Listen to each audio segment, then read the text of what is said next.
tell them to do this. The Queen Quet coming to hunt one more again from Trench Island. Yeah, at a Hilton Head, so Skakalaki. Now, we're so glad if we did back up on Island and things like that. Last time, when I see me on DJ Brown St. James, we went to protest about the airport. But this year, there is a shouting time. Yes, ma'am, yes, sir. We're so glad if I have one more marker to be unveiled and things like that. This time for one we historic school, Cherry Hill School and things like that. But you know we had this your service on the inside the church. So Hunter can get it. Why this your place important for this your island and things like that. So we gonna lay your tune in and leave wild and Hunter know, and Hunter there with me, Hunter going know that this year the work going on.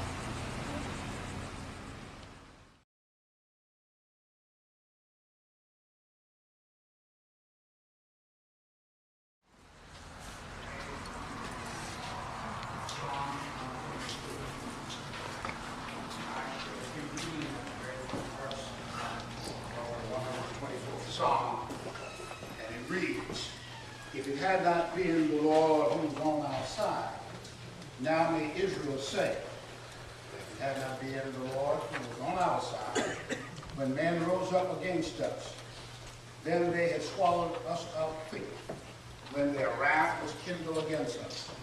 Then the waters had overwhelmed us, the stream had gone over our souls. Then the proud waters had gone over our soul. Blessed be the Lord, who hath not given us a prey to their teeth. Our soul is escaped as a bird out of the snare of the fowlers. The snare is broken, and we are escaped. Our help is in the name of the Lord, who made heaven and earth. Here ends the reading. Stop here.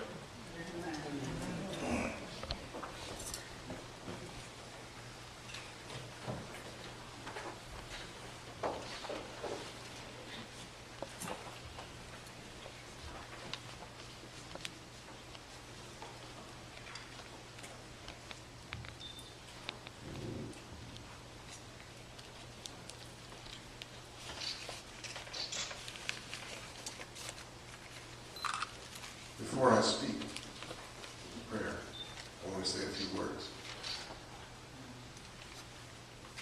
I'm breaking a rule that I usually don't do, and that is I have prepared something as a prayer, as I consider this a great honor to be here today. And I'm not going to give that prayer. And the reason I'm not going to give that prayer that I had prepared in my mind and had written down is because I turned over here and I see the students, and I'm touched by the students. History is in front of us. Absolutely right. See, in Judaism, history is our theology, and theology is our history.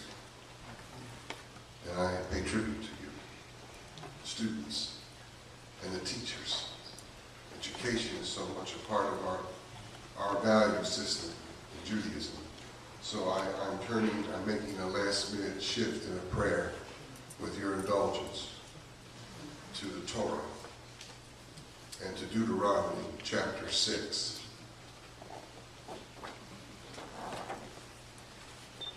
Hear, O Israel, the Lord is our God. The Lord is one. Thou shalt love the Lord thy God with all thy heart, with all thy soul, with all thy mind. And these words which I command thee this day shall be upon thy heart. Thou shalt teach them diligently unto thy children, and shalt speak of them when thou sittest in thy house, when thou walkest by the way, when thou liest down, and when thou risest up. Dear God, we come together today to celebrate learning. Not only your word, but the word of math and science, history, reading, come to celebrate memory and the effort to preserve it for today and tomorrow's children. We come together today to let you know that all generations embrace the culture and gifts, the heritage of this island, that it belongs with great pride to all of us as we celebrate this church's heritage with deep respect, which we honor today. May this church and all who come here continue to flourish, and may learning continue to flourish in this community, and may we all continue to grow in our knowledge to build a stronger society where we all learn how to value each other and contribute to a greater and wiser country. Amen.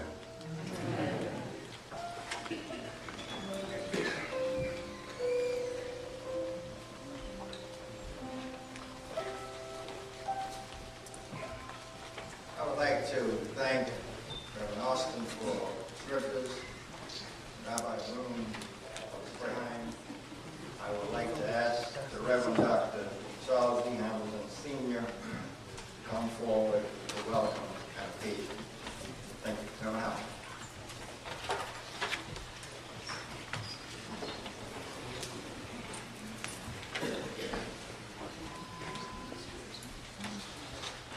Good evening.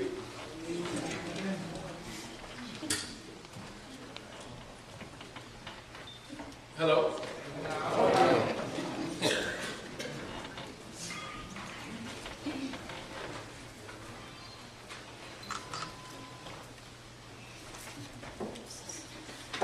I am Pastor Charles Hamilton,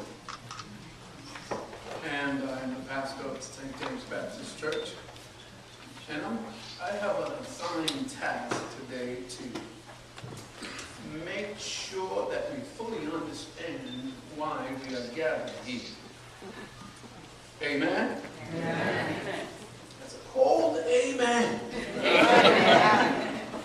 And so we can really get the full impact of the purpose of today. I was asked a question. What is the real meaning of our gathering today? And by WTOC, what kind of moment is this? I said, this is an historic moment in the life of our church here, in the life of this community here, where we get an opportunity to reach back into the past as we forge on to the future. A wise man once said that you can't know, if you don't know where you come from, you can't know where you're going. And to give honor to the shoulders upon those whom we stand upon today. All of the names that are in these windows of the shoulders that this church rests upon. The occasion. Today we are here to unveil a historical marker that commemorates a building. A building that by modern standards is just an old, plain, nondescript structure from a bygone day. By man's standard, it is not classified as an architectural marvel or as a distinct architectural class. But, oh, what a building. This small but historically significant building is now listed in the National Register of Historic Places. It is one of the oldest structures still in use on the island. It is a building that, if it could talk, would tell us how a people, only 2 to 3 generations removed from slavery, still demonstrated the indomitable spirit that God gives liberally to each of us. James 1:5 says, "He that lacks wisdom, let him ask of God, and giveth freely, and upbraideth not." A spirit that compels us to reach beyond our grasp, and which drives us to inspire those to aspire to higher heights. Amen?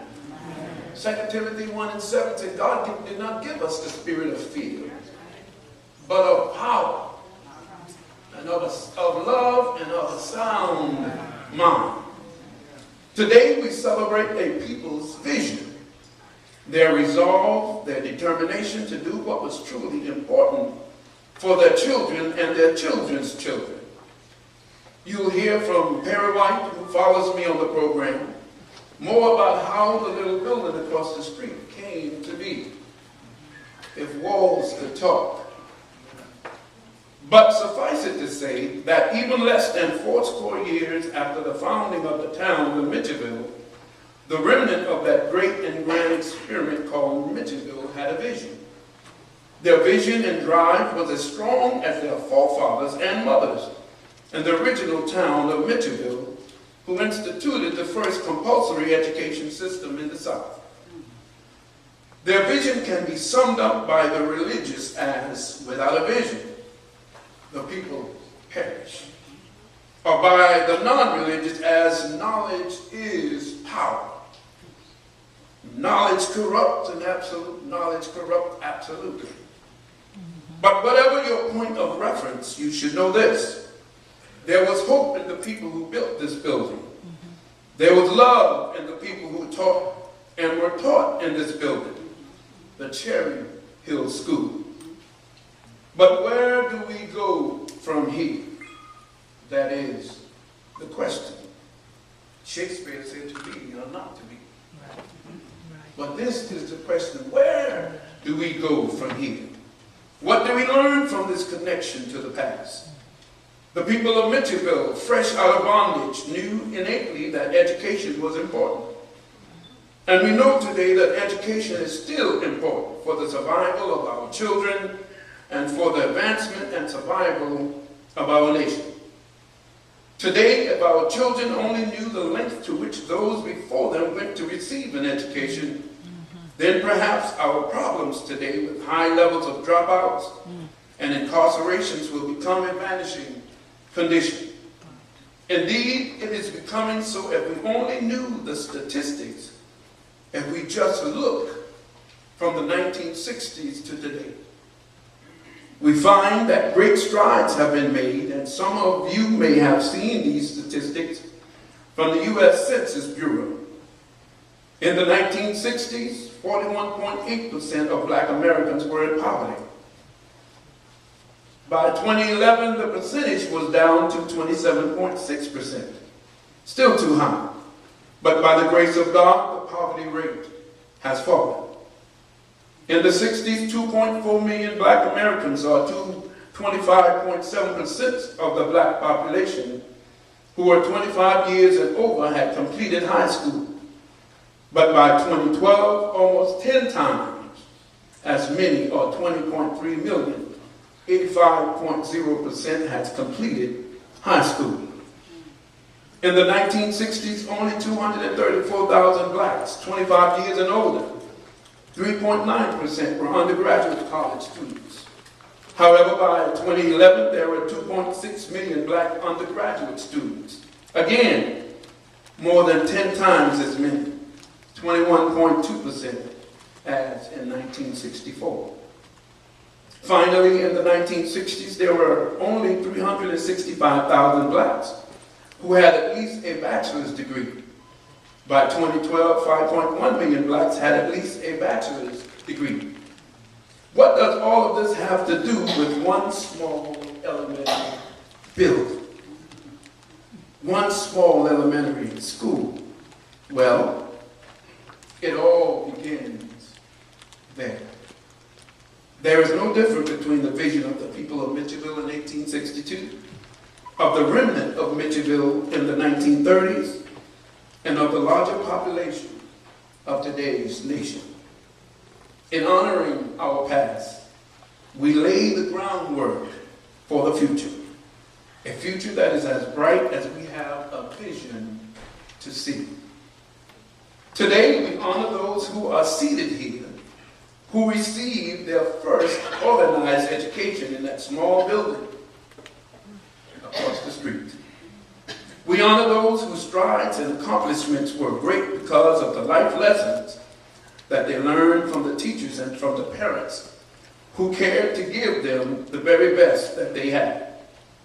As we celebrate their accomplishments, we commemorate not only the Cherry Hill School and its students, but all who came before them. But moreover, as we do this, we inspire all of those who came after them and those who are yet to come. We therefore urge the designation of this hallowed historic ground from Matthews Drive and Beach City Road to the full expanse of the town of Mitchellville as a historic district worthy of local, national, and international recognition and acclaim.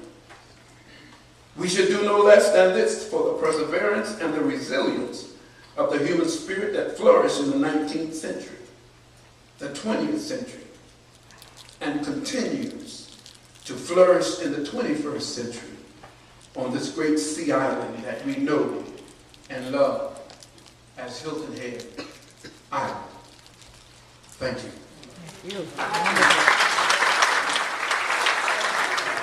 Next, by the St. Peter Baptist Church, our choir.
Baptist Church and this area when it comes to understanding the history,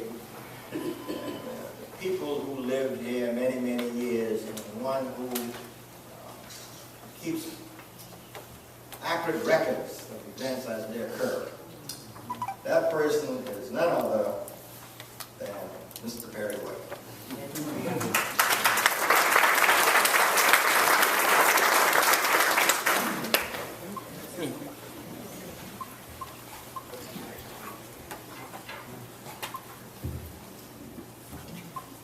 Good afternoon.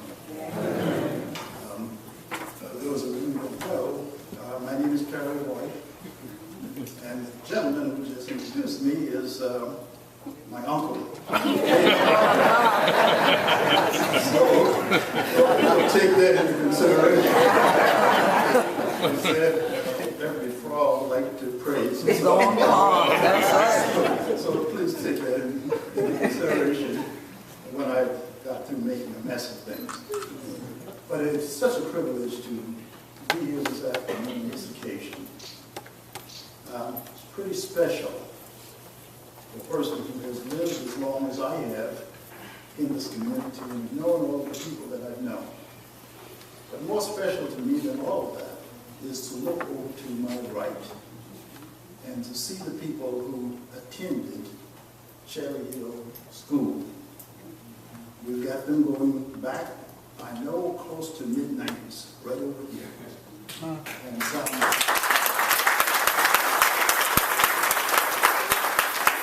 so the people who really know the history of Cherry Hill School is not very white, but the folks over here.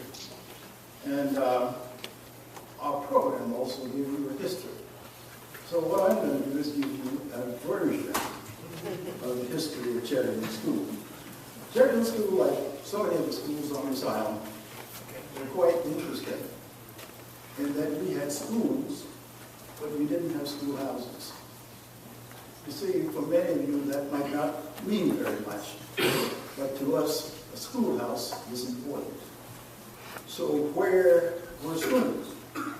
Schools were out in our community in private buildings. We used to call them halls. And they were scattered all over this island. And that's where schools were. And even Cherry Hill School, that's not where it started across the street. We were told that it was someplace further up the road in a hall.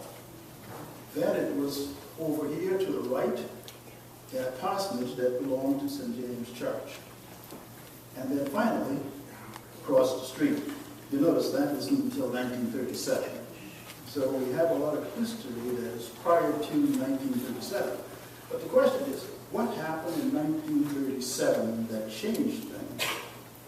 And I've been trying to find answers, and I really can't. But somehow, I don't know if the parsonage got too small or it was inadequate for a purpose, or what inspired the parents and the residents of this community to approach Beaufort County and ask for a schoolhouse. They had schools. Now they're asking for a schoolhouse. Beaufort County threw a challenge to the community. If you would buy an acre of land, turn the deed over to the county, then we will build a school. Now, I am sure that the officials of Beaufort County knew that they had just brushed those folks off, and you didn't have to worry about them anymore. Because if you were to stop and think about the period in our history, the 1930s, the Great Depression, and we are talking about schools for Negro children on an isolated island called Hilton Head, South Carolina, where most people didn't even know existed. What a challenge. And then there was a World War I veteran who was a deacon in this church by the name of Arthur Conrad Wiley. And for those who knew Mr. Conrad, as we call him, you know you had a no-nonsense person. And his legacy continues. Out of the group that's over to my right, there are 3 of his offsprings.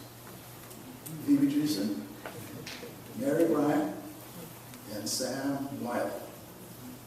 They made the trek from Union Cemetery Road over to Cherry Hill School, and that's another story. But Mr. Wiley didn't live in this community, but he was a deacon at this church.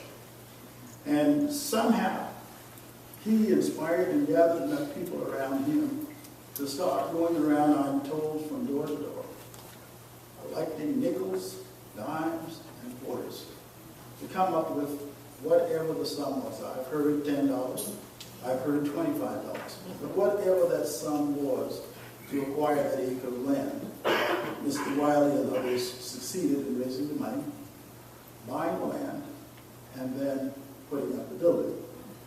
And there obviously was another problem. I tried to find out from one of Mr. Wiley's offspring, why was it that their father found it necessary to transfer his children from their regular school attendance zone over to Cherry Hill. Some of us surmised that the attendance or the census of the area was just too small to justify the building. Mr. Wiley had a number of children, so he made up that deficiency. Others said that his convictions were so strong that he wanted to demonstrate to people that he felt strongly enough not to talk about putting other people's children in that school, but putting his there as well. Either way, it makes a good start. Then we passed on in time, and St. James, after the school was closed as a school building in 1954, St. James acquired that building. It's a long story that I don't have the time to go into as to how it happened. But when the new developers came in, there were schools that were built on property. They were squatters.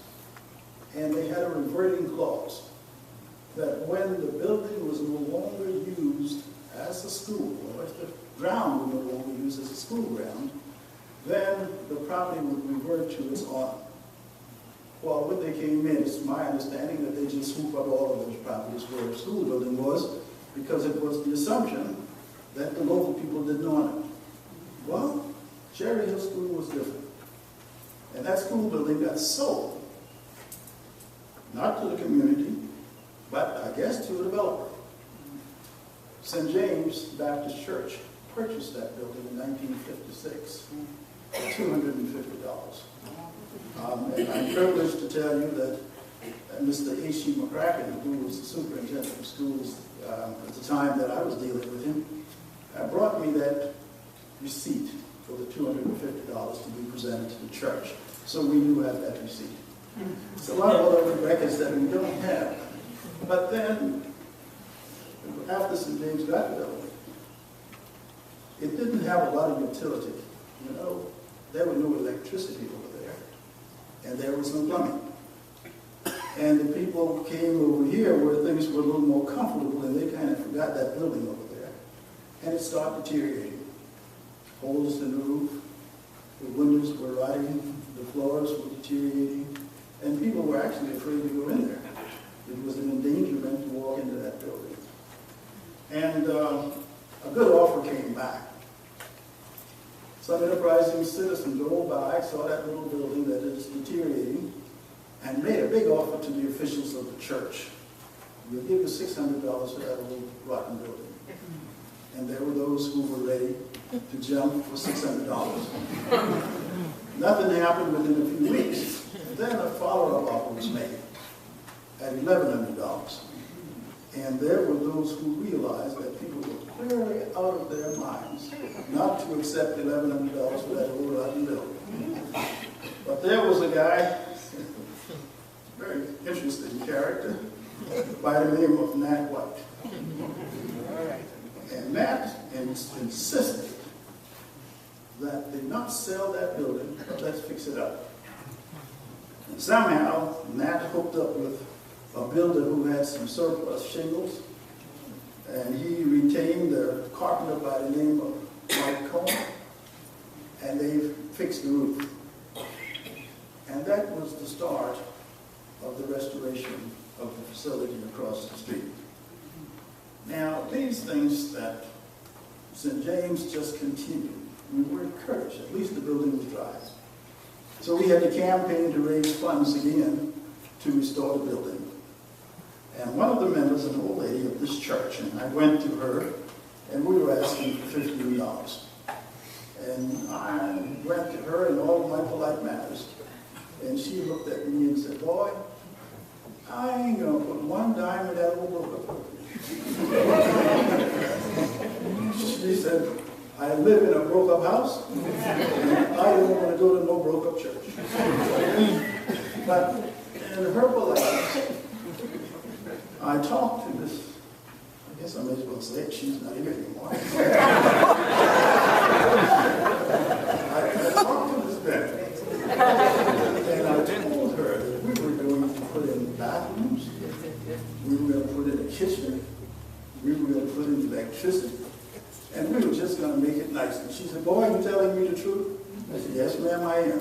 She said, Dad, I'm going to give you my money. So that's the kind of things that we had to go through in order to get these things done. And in the process, St. James preserved a piece of history. Pastor has already mentioned that. I don't want to go back over that. And but you look at these, and these things, when we summarize and talk about it, sound very simple. But folks, we are talking about people who had very, very limited resources. And it was built in a community on this island called Bagel. And you heard from the scripture that people ask the question, can anything good come out of Nazareth? Well, people on Hilton and the surrounding areas were asking, can anything good come out of Bagel? Well, it wasn't something good coming out of Bagel, but it was something good coming to Bagel.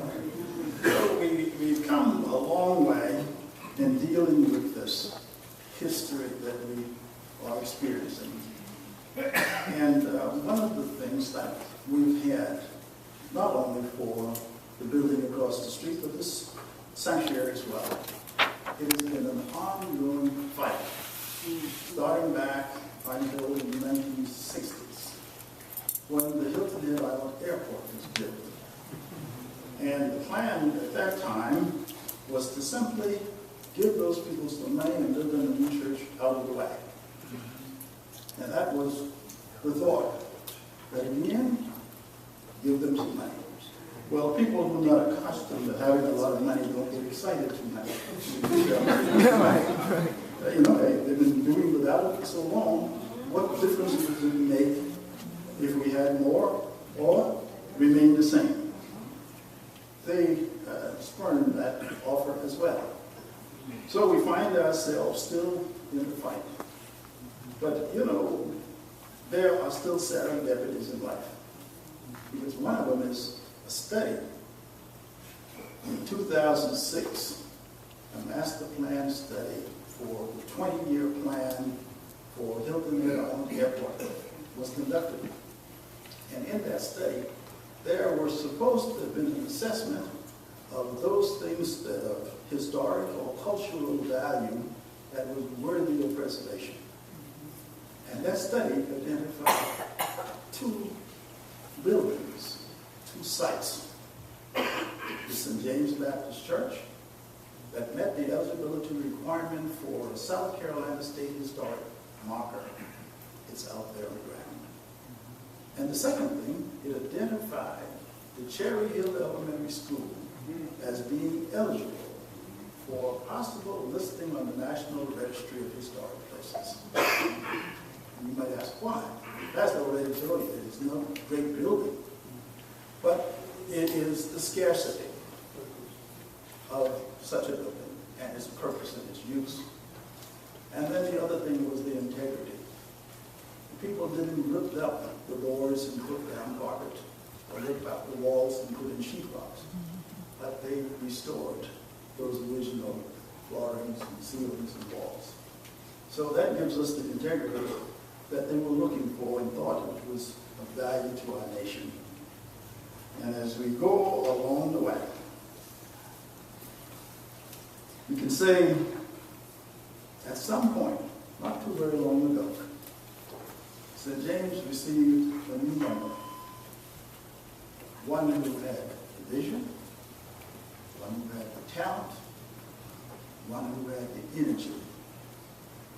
And that's in the person of Sister Francetta White, who took the lead in a 2-year project or longer to go through that grueling process of submitting the necessary paperwork to get that building listed on the National Registry of Historic Places. And the only thing I can say in conclusion is in the words of the old Negro hymn, it was a teacher's journey. Thank you. A bona fide student of the Cherry Hill School, and that person is none other than Mrs. Stella Person.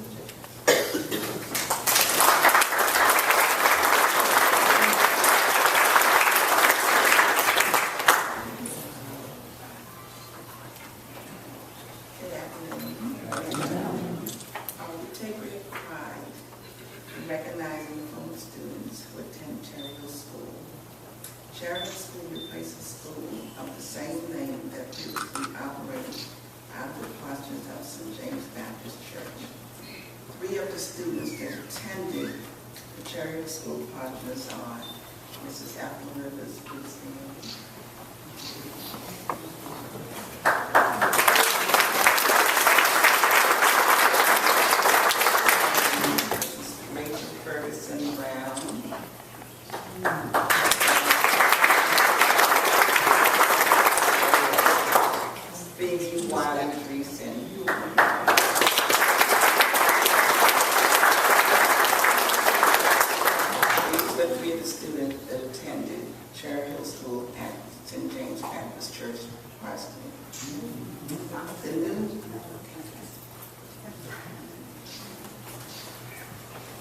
The new Cherry Hill School was built here in 1937 and ceased operation in 1954. Each of the students are being recognized for their attendance, participation in all educational activities. Each student has already received the commemorative ribbon. Now I would like to recognize each student. Would you please stand?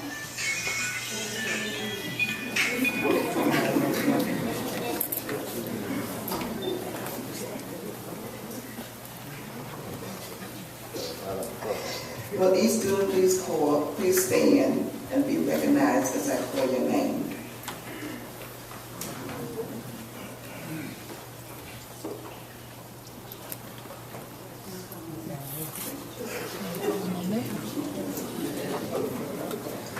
Mrs. Ethel Rivers, please stand.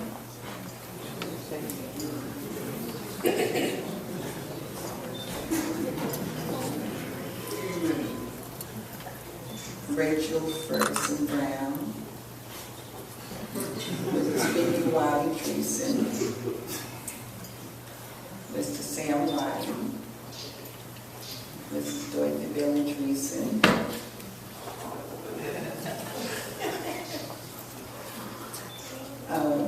Mrs. Ruby Gruber,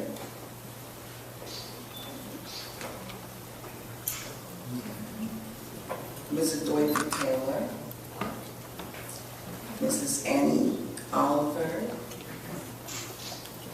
Mr. Herman Simmons, Nathaniel Chaplin, and Mrs. Elway Osbourne. And the last one is Mrs. Mary Wiley Bryan and Mr. Baptist Ferguson.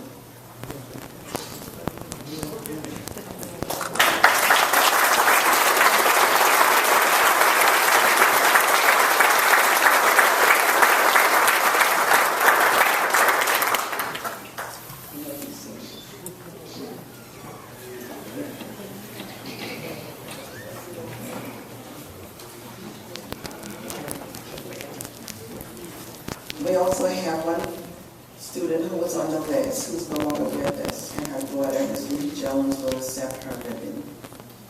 Ms. Jones. Won't you go with the ribbon? Yeah.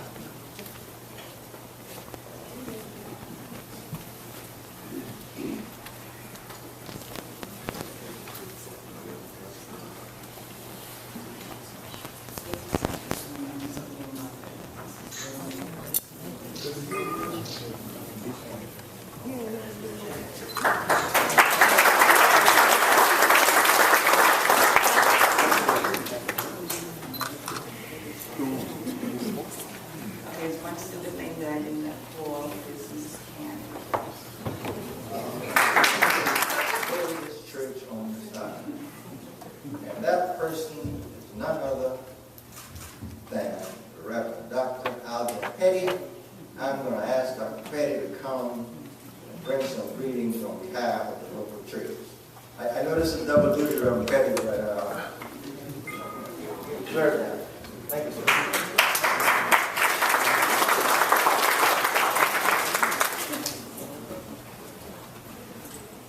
Truly, God is good to all of us. We thank God for this blessed time and this blessed opportunity and this, what I like to call, history-making day. We thank God for all of you, and we bring greetings on behalf of all the churches of Hilton Head and Bluffton and any other surrounding areas. We bring greetings, and we want to, first of all, let's give this class a hand.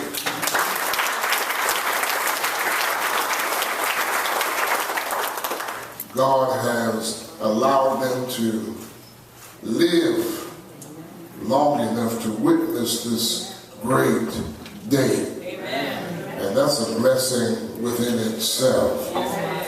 And all praise belong to God. And so we're grateful to be a part of this day as we salute and recognize the Cherry Hill School.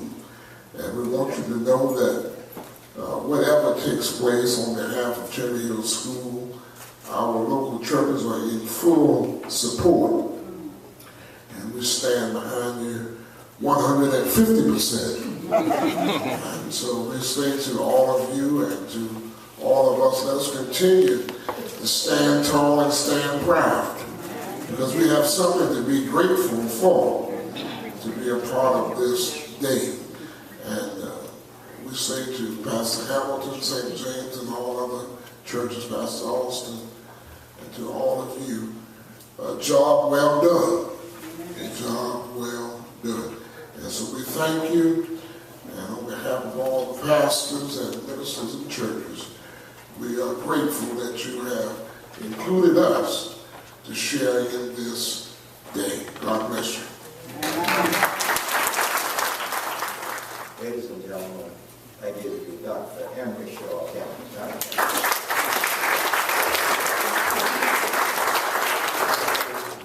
Congratulate St. James Church for preserving that building, and congratulations to the graduates of Cherry Hill School. Oh man, what a treasure. And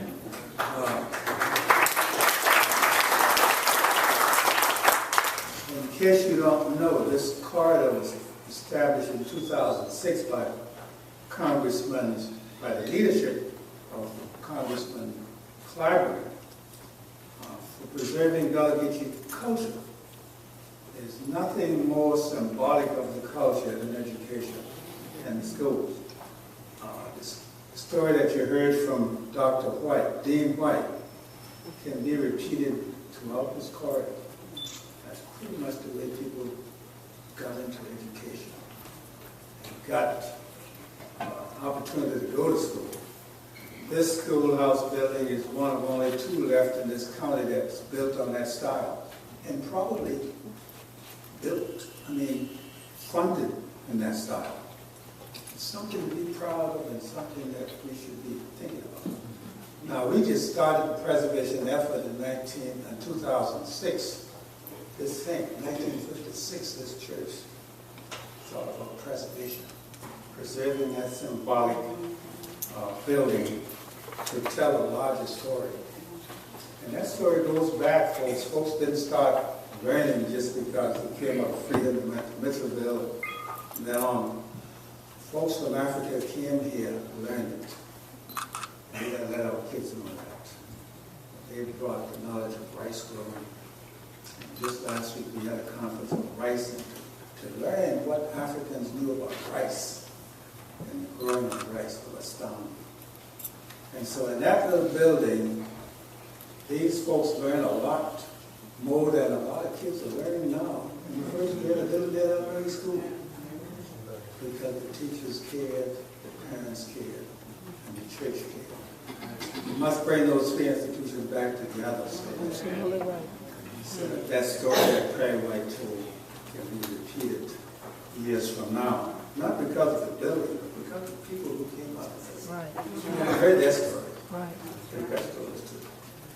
And so on behalf of the commission, we want to thank you for starting something that we hope to continue. Ladies and gentlemen, at this time, I'd like to ask the chairman of the Beaufort County Council, Dr. Paul Somerville.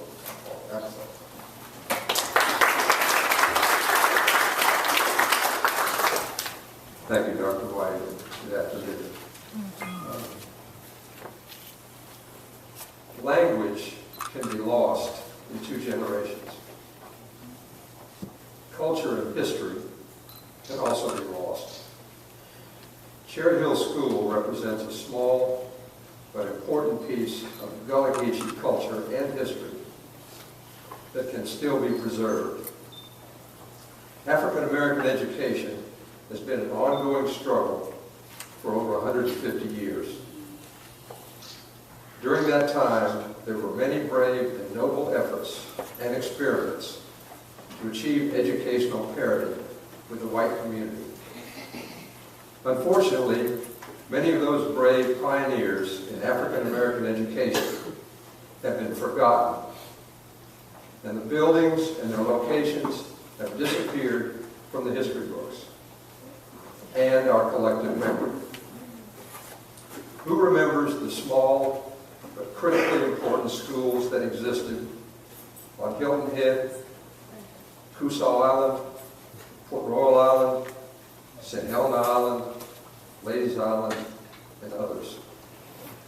African American education in the Sea Islands began with the Port Royal experiment in 1862, when scores of missionary teachers were recruited by the United States government to come from their comfortable homes in New York, in Boston, and other areas, to come to a war zone,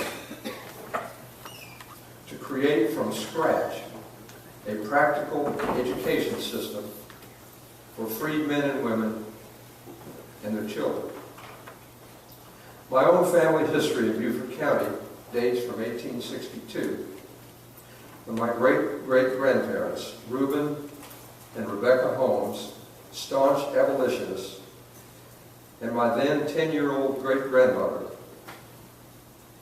Abby Holmes Christensen, arrived in Hilton Head by steamship from Boston to become educators in the yet-to-be-constructed schools that would comprise the Port Royal experiment.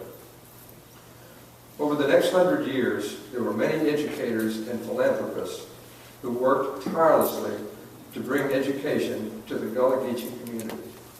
Penn Center on St. Helena Island survives. William P. Clyde, who owned much of Hilton Head at the turn of the 19th century, built the Clyde School on Hilton Head.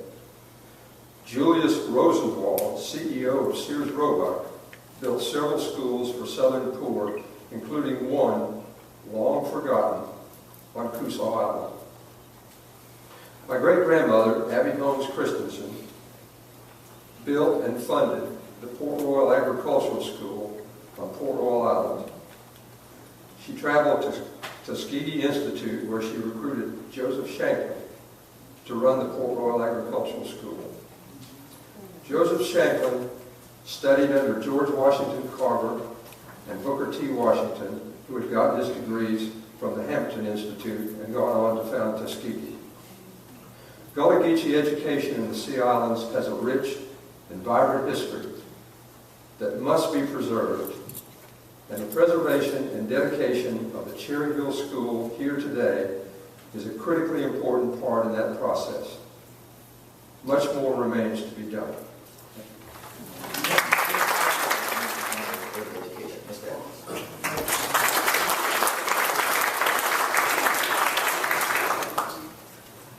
Good afternoon. It's my pleasure to bring congratulations from the Beaufort County Board of Education. The effort and the time put into arriving at this day is both remarkable and significant. Before the school board, and before my time at Hilton Head High School, I was a history teacher. So the events of today and the preceding days and years are important to me. So I've gone back a little bit before Cherry Hill School, and I hope that you all appreciate that. The meaning of the establishment of the school as essentially the first act of the Mitchellville community of Freeman is not lost on me. In 1862, a village for Freeman was developed, and one of the first things they did was appoint a teacher. By 1863, the town of Mitchellville was established and organized, and the government, one of its first pieces of business was to establish schools and require every child between the ages of 6 and 15 to attend school. First Compulsory Education Act. The American Missionary Association supplied most of the teachers, just as Quakers or a group of Quakers were later developed and staffed the Penn Center School in St. Helens. As I reflect on these momentous events, I am quickly reminded of my own arrival as a co-mayor on Hilton Head some 28 years ago. Of all the community support, what probably impressed me the most, or so much, was the impact of the long-standing Hilton Head families, the Dreesens, the Whites, the Grants, the Campbells, the Barnwells, the Simmons, who I'm all sure trace their heritage and passion for education back to those origins of our present community. So thank you for inviting me to represent the Board of Education. Congratulations on this significant day. Graduates, graduation is the best thing we do every year. And it's a great day, and I'm sure the other board members who were here would second my thoughts about how nice it is to go to our graduations every year. But this is a significant day and achievement. And I want to thank you all for the continuing support you give to the power and importance of education. Thank you. The mayor of the town of Hilton Head. Ladies and gentlemen, Mayor Gullah.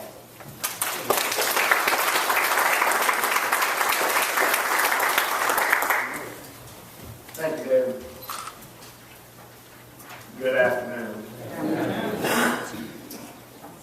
On behalf of Town Council, I want to thank all of those responsible for recognizing the importance and significance of Cherry Hill School to our community.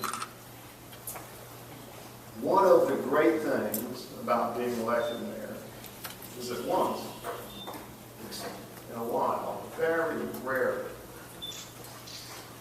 I can presume to speak for all residents. And today, on behalf of all residents, we proudly thank you for making this day happen. Through your efforts, you have been able to achieve one of the most important things residents in a community can do for each other. And that is to have preserved not just a building, but to have preserved a link to our past for the benefit of future generations. Preservation of which is now memorialized by a South Carolina historical marker. And as I think about the building, and I think about this place, and I find myself sitting over there and thinking about these folks. Because buildings don't feel. And buildings can't talk. And I sure hope that each and every one of you are telling your stories every chance you get.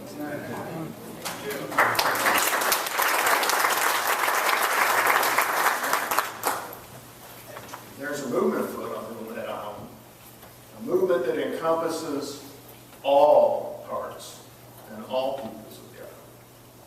After over 150 years, Mitchellville After 150 years after Mitchellville was founded, after the First African Baptist Church and Queen Chapel AME Church and St. James Baptist Church were built in the mid to late 1800s, we are now taking the steps necessary to preserve, recognize, and tell the great stories that our heritage offers.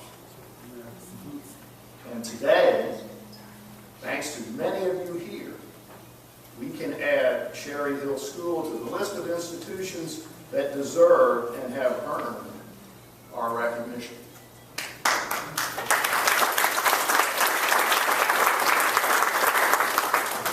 The town remains committed to its goal of helping make Mitchellville a reality. We have a lot of work to do in concert with Beaufort County, residents of Ward 1, Mitchellville Preservation Society, and every person on this island. Some of them don't know the history yet, but we're going to tell them.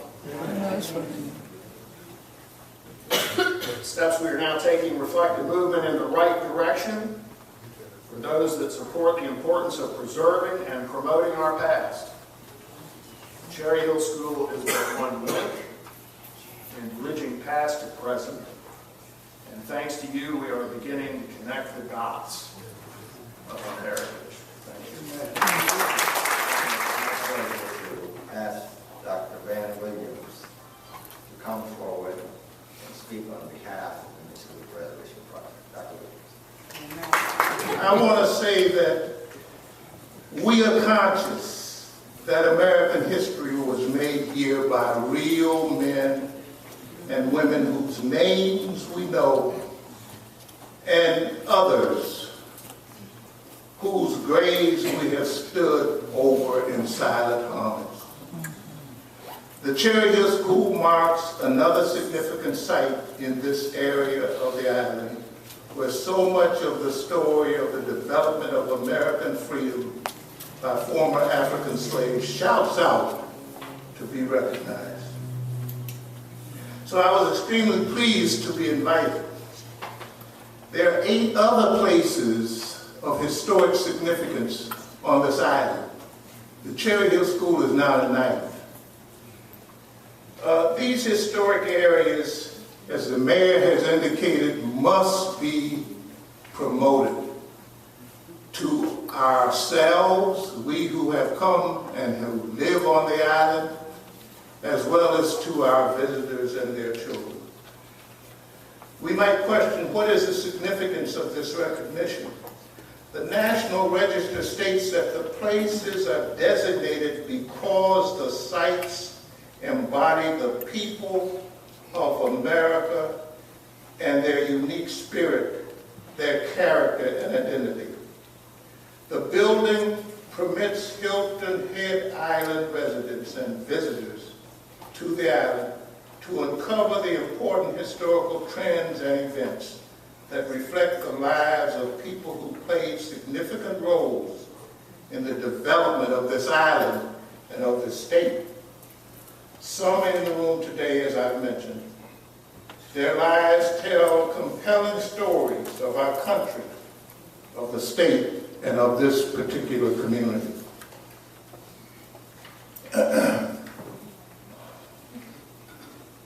Let's see, I got up here and can't get this paper off of here.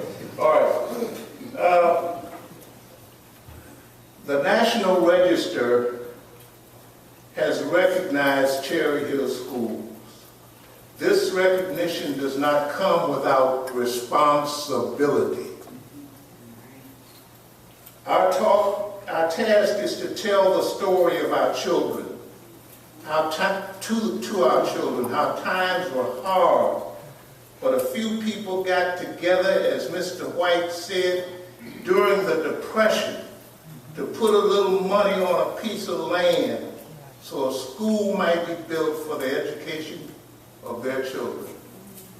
They believe strongly in learning as the basis for success and a well-lived life.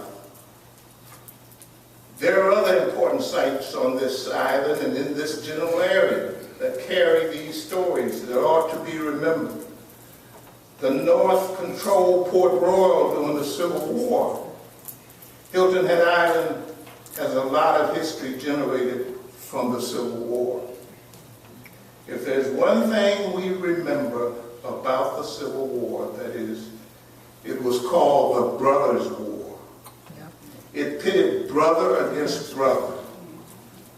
Right down Dillon Road here, the road on which this building is located, stood the home of the Drayton brothers. One fought on the side of the North, the other fought on the side of the South. There are 3 chimneys down there of slave cabins that were located on the Drayton plantation, still standing just down the road. Of course, this area is the location of the town of Mitchellville. And just up the street is Fort Howell. This fort was named for General Joshua, who was killed in the Civil War, I believe in Tennessee. Fort Howell was largely built by black Union soldiers. While the fort never had to defend itself, it housed the soldiers who helped to capture Charleston. And that capture of Charleston led to the end of the Civil War. The point to be made is that the area where Cherry Hill School is situated could easily and legitimately become the major historic district of Hilton Head. The story which this general location carried, added to by the history carried by the Cherry Hill School, will encourage this becoming an historic district. It will be up to the people, like us in this room, to encourage this. Thank you.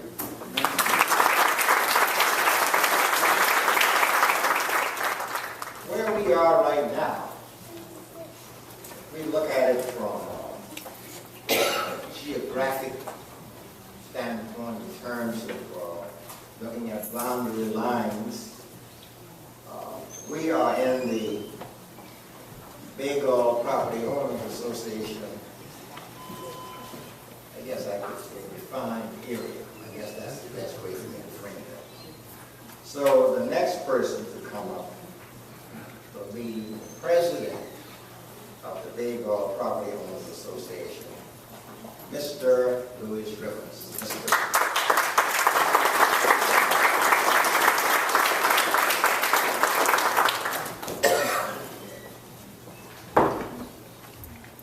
Good afternoon. Good afternoon. Let me simply say that, let me mix this up a little bit. All right? I guess I would say that up until age, I would say 12, 13, the Cherry Hill School was like a part of the landscape to me. Saying that because from the edge of Dillon Road in Beach City, Dillon Road and Fish Hole Road, everything on this corner was fields. Butter beans, watermelon, peas, and aggressive varieties that grew 3 feet. I'm not kidding about that. We grew watermelon right along the edge of Cherry Hill, watermelon that's 2 feet. That my dad sometimes took to the market.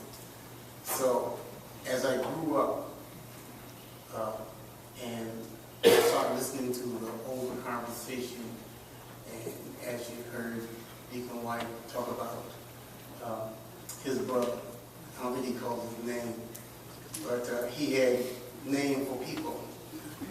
For women, they were old bags and old hags. And for the men, he said Jack Rabbit. That wasn't the word that he used. So as I grew up and I heard the stories, and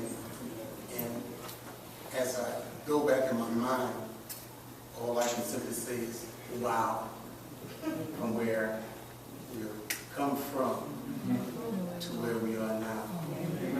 And we're not there yet. We are still on that journey. Yes. So from the big RPLA, I simply want to say thank you.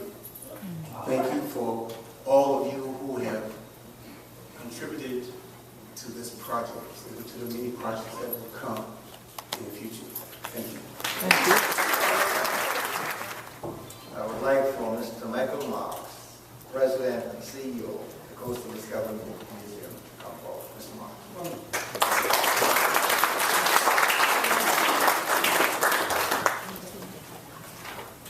Reverend Hamilton, other clergy here today, our elected officials, honored guests, and most particularly this august body over here. Any of you all who are an educator, you know what a lesson plan is. My lesson plan was torn up about 25 minutes ago. I've been sitting in that chair and I've been checking off everything that everybody else has already said. However, as I drove over here today, I started counting the South Carolina historical markers just on Beach City Road. There are now 5. 5 markers within less than a mile of each other. Markers that tell stories that go back 150 years or more. Markers that designate what a special place this is, with stories that should never be forgotten. 5 markers just within this mile. I think that says something about this district, and I'm hopeful as we go forward that there will be other types of designations that will really come to the forefront. Now to these students here, since the rest of what I'm going to say has been said. I figured some of you all would be here, and you've heard a lot of history from all these distinguished speakers. You are the history going forward.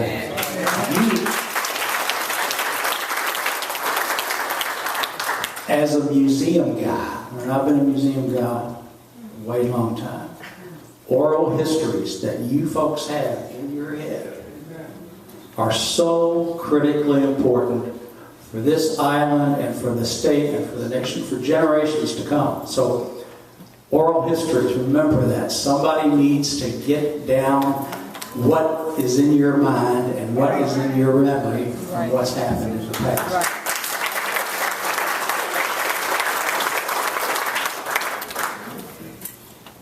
On behalf of the Coastal Discovery Museum, we salute everyone who has played a role in making sure that these stories live on.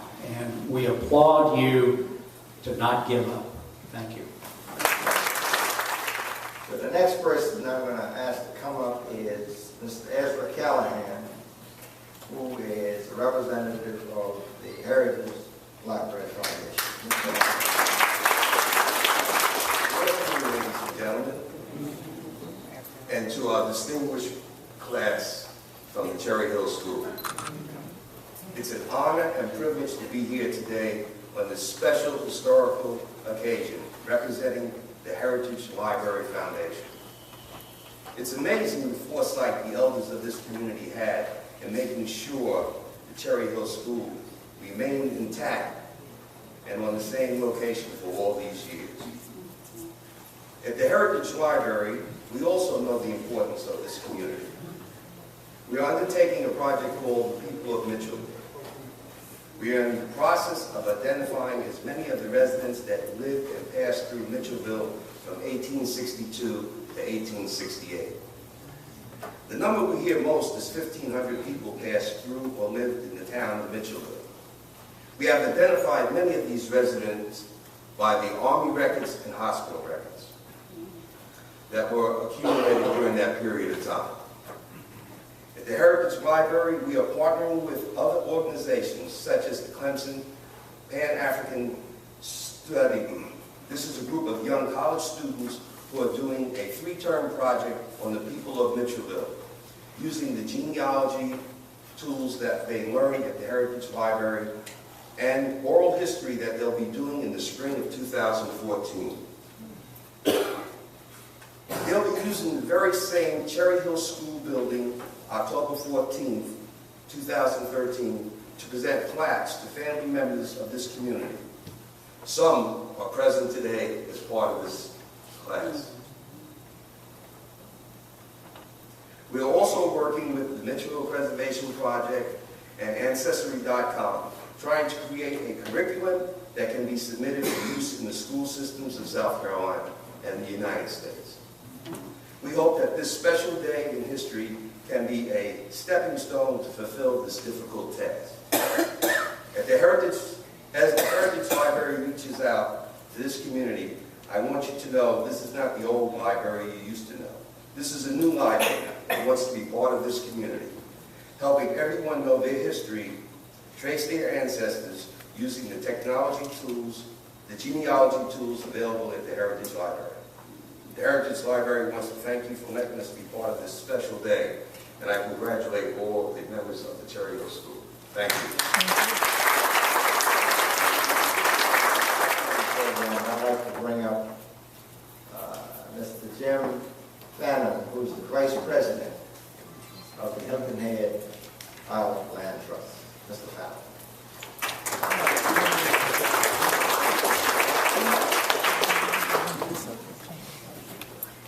I'm sorry if you were expecting Linda, but you couldn't make it. I was standing in for us last minute.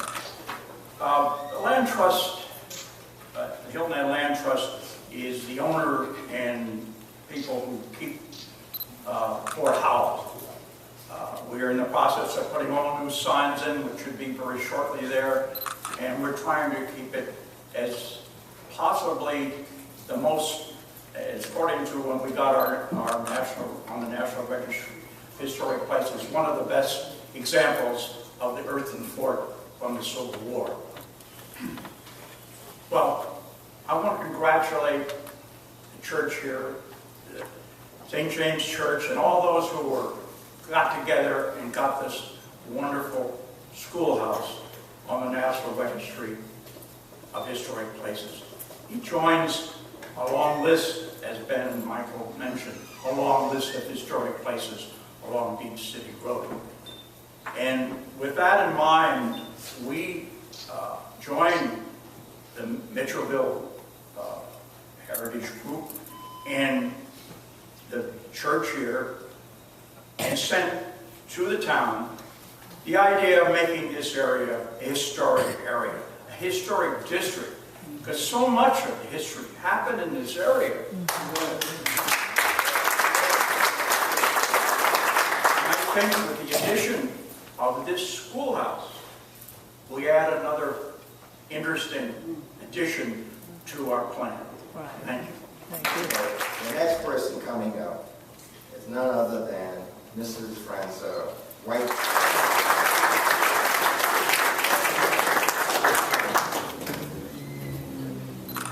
I have to say that I'm so pleased to be here, first of all, and I'm really honored to be in the midst of the students who attended Cherry Hill School. We've got several classes represented here.